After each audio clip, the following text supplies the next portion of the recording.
Lockdown 31 मई को खत्म हो रहा है। ऐसे में मगरबी बंगाल में 1 जून से मजहबी मकामात खोलने की मशरूत इजाजत मिल गई है। रियासती वज़ीर आला ममता बनर्जी ने इबादतगाहें खोलने की इजाजत दे दी है। अब 1 जून से मगरबी बंगाल में मंदिर, मस्जिद, चर्च, गुरुद्वारे खुलेंगे। एक मरतबा में सिर्फ 10 लोगों को इबादतगाहों में जाने की इजाजत होगी। वहीं रियासती हुकूमत ने कहा है कि मजहबी मकामात पर भीड़ की इजाजत नहीं होगी। अगर मुस्तकबिल में मजहबी मकामात पर भीड़ देखी गई तो मजहबी मकामात को बंद कर दिया जाएगा।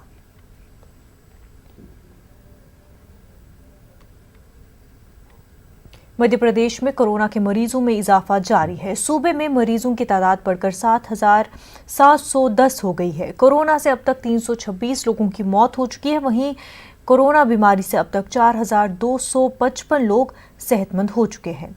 भोपाल में बाजार कल से सुबह 7 बजे से शाम 7 बजे तक खुलेंगे। कोरोना के कहर के बीच भोपाल रुकने पार्लियामेंट साध्वी प्रज्ञा को लेकर सियासत शुरू हो गई है। साध्वी के लापता होने को लेकर भोपाल शहर में जगह जगह पोस्टर लगाए गए हैं।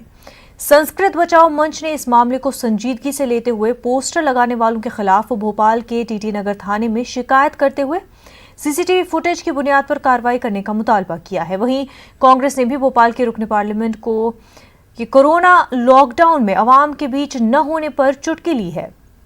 कांग्रेस का कहना है कि लॉकडाउन में जब भोपाल की अवाम को अपने रहनुमा की जरूरत है तब वो 2 महीने से ज्यादा अरसे से लापता है और जो शख्स हारा हुआ उम्मीदवार है वो अवाम के बीच अपनी खिदमत अंजाम दे रहा है। चर्चा चल रही, पेपरों में छपा कि यहाँ से लाखों मतों से जीत के गई वो तथाकथित साध्वी प्रज्ञा ठाकुर, उनका कहीं अता पता चल नहीं रहा है। यहाँ लोगों की आवश्यकता थी, लोगों ने वोट दिए थे। गरीब लोग परेशान हो रहे हैं, राशन मिल नहीं रहा है। जो एनजीओज और दूसरे लोग वहाँ काम कर रहे हैं, दिग्विजय सिंह जी जो चुनाव हार गए वो सेवा में लगे हुए, लाखों पैकेट्स उन्होंने गरीबों को बांट दिए, आज भी बांट रहे हैं, लोगों के बीच में जा रहे हैं।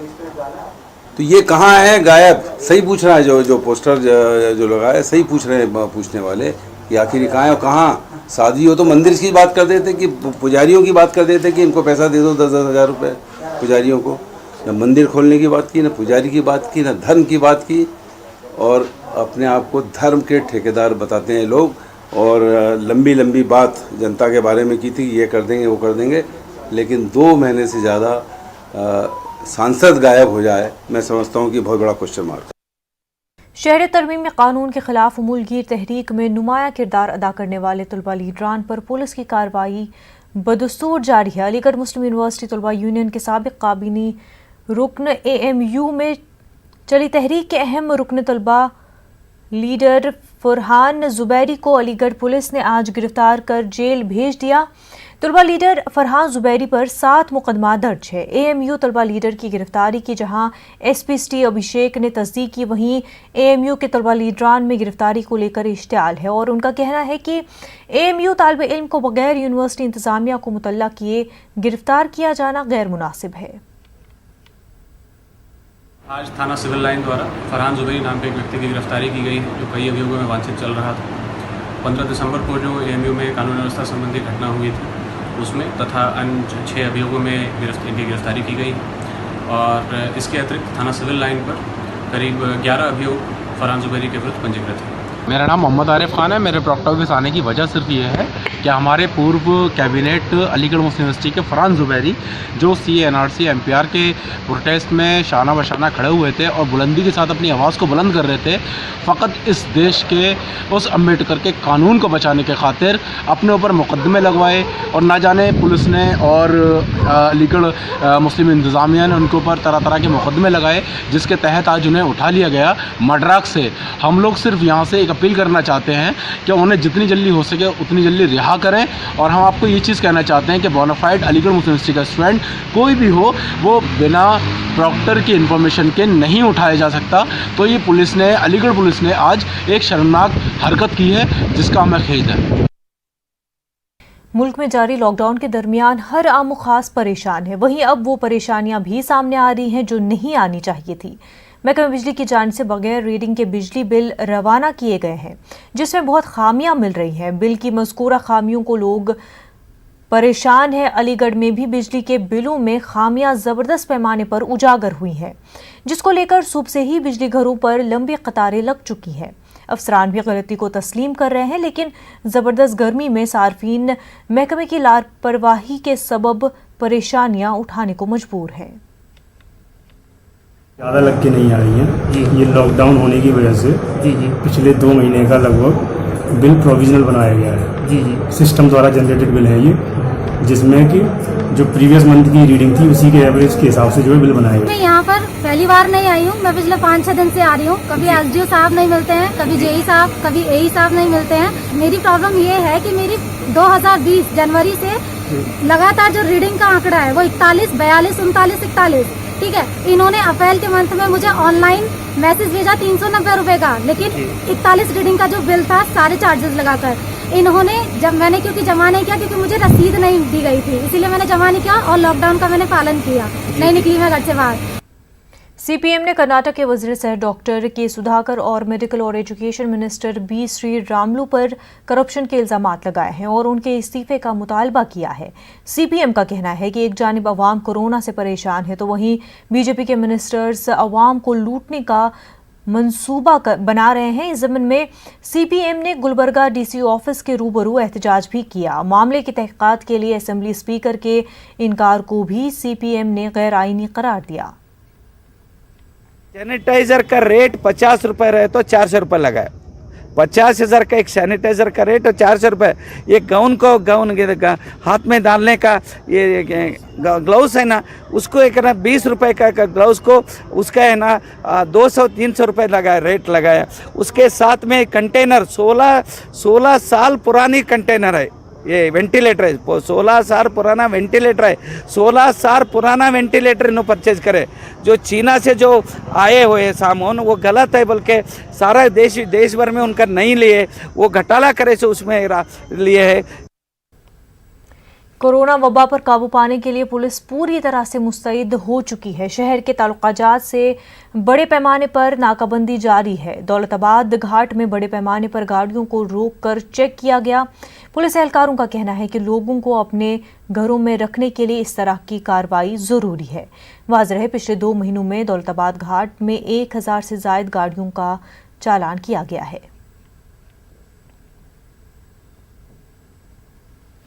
दौलताबाद पुलिस स्टेशन का ये जो घाट गेट है, यहाँ पे लगभग पिछले 3 महीने से नाकाबंदी लगी हुई है। उस्ताबाद, औरंगाबाद ग्रामीण और दौलताबाद औरंगाबाद सिटी, इसके बीच में आने की वजह से यहाँ पे व्हीकल्स, 4 व्हीलर्स, 2 व्हीलर्स और आने जाने वाले चेक हमें बहुत निगरानी से करने पड़ते हैं। जिनकी परमिशन नहीं रहती उनके ऊपर हम कायदेशीर कार्रवाई कर रहे हैं। लगभग सरासरी 20 से 22 डेली केसेस होते हैं 2 व्हीलर और 4 व्हीलर के ऊपर। देखो, जिनको परमिशन है और जो इसेंशियल कमोडिटीज़ की चीज़ें लेने को जा रहे हैं, मेडिकल इमरजेंसी है, उनके ऊपर कोई कार्रवाई नहीं हो रही है। लेकिन जो बिना वजह के बाहर आ रहे हैं, जिनका कोई आने का कोई स्पेसिफिक रीज़न नहीं है, कोई कायदेशीर रीज़न नहीं है, उनके ऊपर ही कार्रवाई हो रही है। मुंब्रा में कोरोना मरीजों की बढ़ती तादाद के पेश नज़र यहां मौलाना अबुल कलाम आज़ाद स्टेडियम में 200 बेड का कोविड केयर सेंटर बनाया गया है, जिसका आज जिले के वजीर निगरां एकनाथ शिंदे और मकामी एमएलए वजीर हाउसिंग जितेंद्र ओहाड ने इफ्तिताह किया। यहां ऐसे मरीजों को दाखिल किया जाएगा जिनकी कोरोना रिपोर्ट तो पॉजिटिव है, लेकिन उनमें किसी किस्म की कोविड की अलामत नहीं है, और अगर उनमें अलामत जाहिर होती है तो अस्पताल भेज दिया जाएगा। क्या योजना है? स्टेडियम को इमरजेंसी हॉस्पिटल में कन्वर्ट कर रहे हैं जी। पेशेंट्स की बढ़ती हुई संख्या देख के मुंब्रा के लिए और आजू बाजू के इलाके के लोगों के लिए का सुविधा करके असिम्टोमेटिक पेशेंट्स के लिए एक इमरजेंसी हॉस्पिटल होना चाहिए जी। ये सोच दिल में रख के म्हाड़ा जी, इस डिपार्टमेंट का मैं मंत्री हूँ, उस माध्यम से यहाँ हॉस्पिटल खड़ा किया जाएगा जी। हमारी कोशिश ये है कि 50 वेंटिलेटर रूम और 200 ऑक्सीजन के रूम बनाए जाएंगे। मेरे मंत्रालय के माध्यम से ये काम होगा और यहाँ पे हॉस्पिटल बनेगा जी। स्कूल में हॉस्पिटल बनेगा जी, मेस्को में कुछ ना कुछ बनाएंगे, लेकिन मुमरा के आबादी के लिए कोविड के लिए बेड नहीं है। ये जो बहुत चलता है लोगों के बीच में, ये पूरा हम मुमरा को राहत मिलेगी ये देख।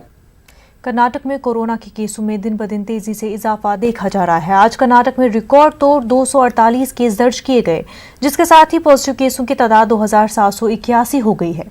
वहीं एक्टिव केसों की तादाद 1837 हो गई है। आज 60 अफराद सेहतयाब होकर डिस्चार्ज भी हुए हैं, जिसके साथ रियासत में सेहतयाब होने वालों की तादाद 894 हो गई है।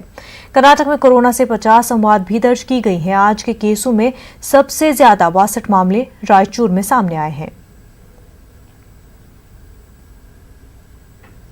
औरंगाबाद शहर में लॉकडाउन के दौरान कम्युनिटी किचन गरीबों, मेहनतकशों और मुस्तहिक अफराद के लिए गिरते को तिनके का सहारा साबित हो रहा है। शहर की हर बस्ती में कम्युनिटी किचन खोले गए हैं। शहर के मुस्लिम नौजवान लॉकडाउन फर्स्ट से इस काम में मसरूफ है और जी जान से लोगों की भूख मिटाने की कोशिश कर रहे हैं। औरंगाबाद के पुलिस कमिश्नर चिरंजीवी प्रसाद ने शाहबाजार यूनिट का मुआयना किया। इस मौके पर कमिश्नर ने इन नौजवानों को कोरोना के हकीकी हीरोज करार दिया। वाज़ेह रहे, शाहबाजार यूनिट से पिछले 2 महीनों से ब्लानागा योमिया 1.5 क्विंटल खाना मुस्तहिक अफराद में तकसीम किया जा रहा है।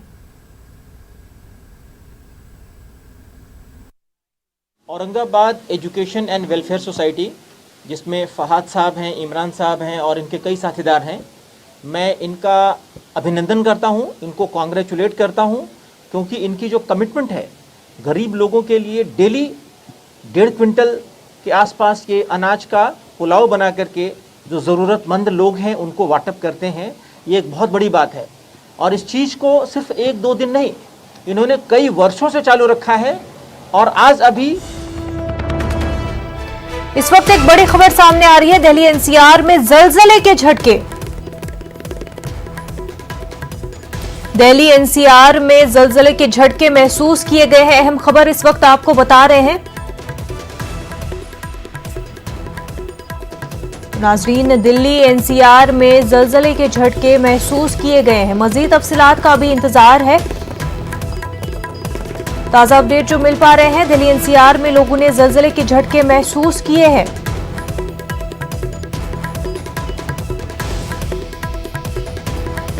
कोरोना आंधी तूफान के बाद अब दिल्ली एनसीआर में जलजले के झटके महसूस हुए हैं।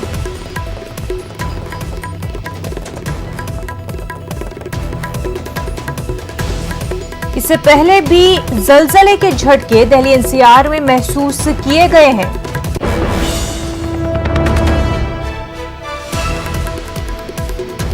नाज़रीन, आपको बता दें कि दिल्ली एनसीआर में जलजले के झटके लोगों ने महसूस किए और इससे पहले भी लोगों ने जलजले के झटके महसूस किए हैं। मजीद तफसीलात का इंतजार है।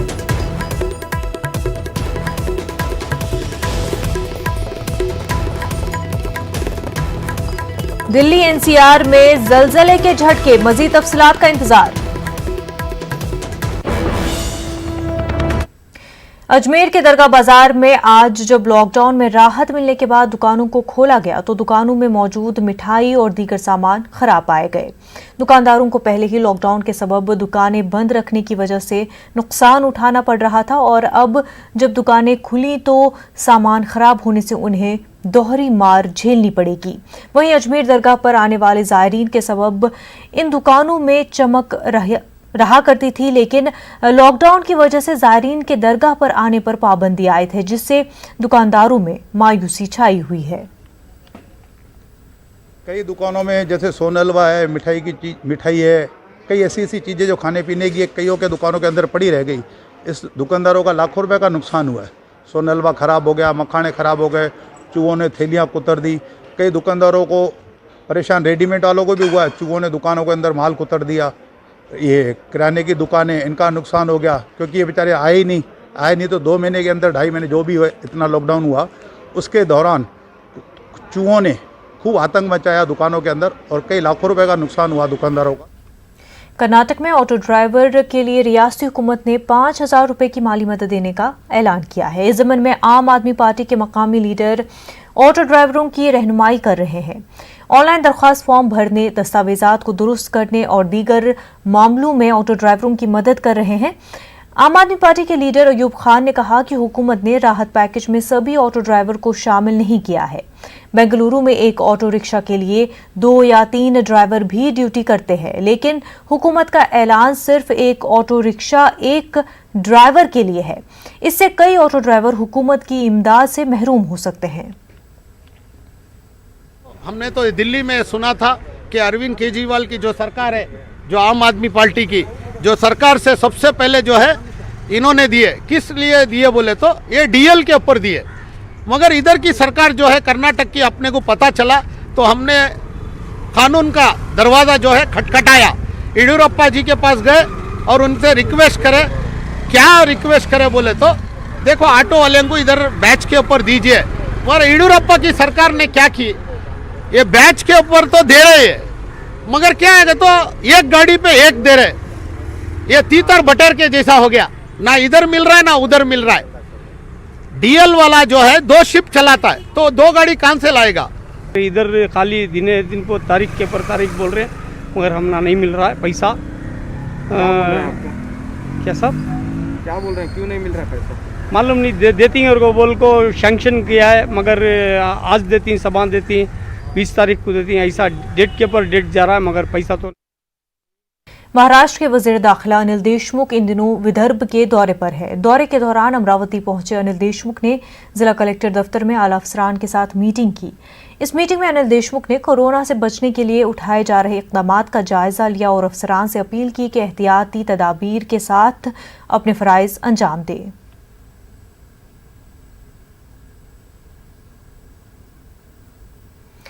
अमरावती के हाजी इरफान लॉकडाउन के पहले ही दिन से गरीब और ज़रूरतमंद खानदानों में राशन किट तकसीम करने में लगे हुए हैं। गुज़िश्ता दिनों उन्होंने तकरीबन 8,000 खानदानों तक राशन किट पहुंचाई थी और अब जिला भर के 20,000 घरों तक राशन किट पहुंचाई जा रही है। हाजी इरफान ने कहा कि उनका मकसद है कि इस लॉकडाउन में कोई भी इंसान, चाहे वो किसी भी मजहब से ताल्लुक़ रखता हो, भूखा न सोए।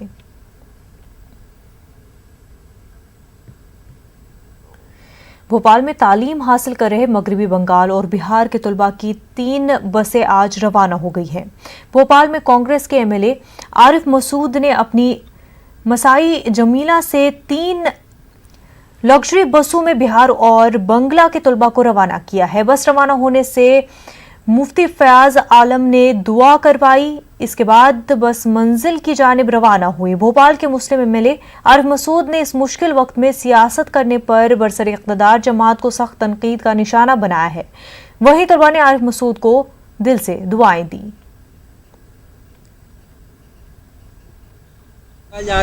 जा रहा हूँ आरिफ मसूद साहब का और उनका टीम का बहुत शुक्रगुजार हो। आरिफ मसूद जी की यहाँ से बस छूट रही है कलकत्ता के लिए, अल्लाह उन्हें और तरक्की दे। बहुत के लिए बस रवाना हो रही है, जिसमें हमारे मध्य विधानसभा क्षेत्र के विधायक भाई आरिफ मसूद जी का बहुत बड़ा योगदान रहा। हम उनका तहे दिल से आभार और शुक्रिया अदा करते हैं और दुआ करते हैं कि अल्लाह उन्हें और तरक्की दे। और मसूद साहब की वजह से आज हम लोग अपने बंगाल, अपने राज्य में बहुत सुरक्षित और अच्छे से पहुँच रहे हैं और हम लोग यहाँ कई दिनों से फंसे हुए थे। मध्य प्रदेश के मुख्यमंत्री जी के लिए एक बयान आया कि कल पश्चिम बंगाल के जो भोपाल से बसें गई हैं उसमें उन्होंने बहुत मदद करी मुख्यमंत्री जी ने। अफसोस है अभी तक जितने छात्र और मजदूर भोपाल से आसपास क्रॉस हुए, सरकार के कोई नुमाइंदे ने उनकी मदद नहीं करी। इसकी साक्षात मध्य प्रदेश की जनता गवाह है। वो स्टूडेंट्स और वो मजदूर गवाह हैं। उनकी ज़बानों से पूछिए जाकर, वो बताएंगे कि आपकी सरकार ने मदद करने वाले टैंकर और ट्रक ड्राइवरों को मारा है। ये मध्य प्रदेश की जनता बताएगी। ऐसे विपरीत समय में, विपत्ति के समय में, जब एक आपदा आई हो और मिलजुल कर लड़ने के लिए सब लोग एक साहस बांधकर लड़ना चाह रहा हो। तूफान अम्फान से हुई तबाही को बंगाल का बड़ा नुकसान बताते हुए रियासती वजीर जावेद अहमद खान ने कहा कि हुकूमत बंगाल के मुतासर इलाकों को पटरी पर लाने की कोशिश में मसरूफ है।